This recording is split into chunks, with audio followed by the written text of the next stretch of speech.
The following you are about to hear is a telegram from, well, some called him the Grey Man, the Wolf of Wisteria, the Brooklyn Vampire, the Moon Maniac, and the Boogeyman. But his given name at birth was Mr. Albert Fish. A telegram is to the mother of Miss Grace Budd, one of Mr. Fish's unfortunate victims. The following words are his. My dear Mrs. Budd, in 1894 a friend of mine, shipped as a deckhand on the steamer Takamo, Captain John Davis. They sailed from San Francisco to Hong Kong, China. On arriving there, he and two others went ashore and got drunk. When they returned, the boat was gone, and at the time, famine was rife in China. Meat of any kind was $1 to $3 a pound.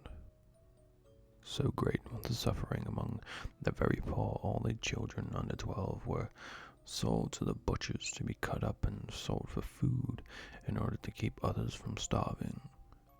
A boy or girl under 14 was not safe in the streets at night. You could go into any shop and ask for a steak, chops, or stew meat. Part of the naked body of a boy or girl would be brought out, and they would ask you what you'd want to be cut from it. A boy or girl's behind was the sweetest part of the body and sold as a veal cutlet bought at the highest price. John stayed there so long he acquired the taste for human flesh. On his return to New York City, he stole two boys, one 7 and 11 years old. Took them to his home, stripped them naked, tied them in a closet, and burned everything that they had. Several times every day and night he would spank them, torture them, make their meat good and tender. First he killed the 11-year-old boy because he had the fattest ass, and of course he had the most meat on his bones. Every part of his body was cooked and eaten except the head, bones, and guts. He was roasted in the oven, all of his ass, boiled, broiled, fried, and stewed. Of course, the little boy was next. He went the same exact way. At the time, I was living at 409 East 100th Street, rear right side. He told me so often how good the taste of human flesh was, I made up my mind to taste it one day. On Sunday, June 3rd, 1928, I called on you. At 406 West 15th Street, brought you pot, cheese, and strawberries. We had lunch. Grace sat on my lap, and I made up my mind right then to eat her on pretense of taking her to a party. You said she could go. I took her to an empty house in Winchester I already had picked out. When we got there, I told her to remain outside. She picked wildflowers. I went upstairs and stripped off all of my clothes. I knew if I didn't, I would get her blood on them.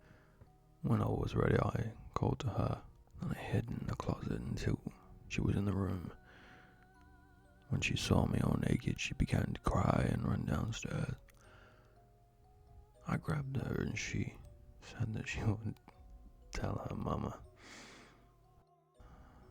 First thing, I stripped her naked. How did she kick and scream and bite and scratch? I choked her to death. Then I cut her into small increment pieces so I could take my meat to my room, cook it, and eat it. Oh, how sweet and tender her little ass was roasting in the oven. It took me 9 days to eat her entire body. I did not fuck her though. I could have, had I wished. But she died, a virgin. Mr. Albert Fish was apprehended on December 13th, 1934. He was convicted of murder, kidnapping, grand larceny, and theft.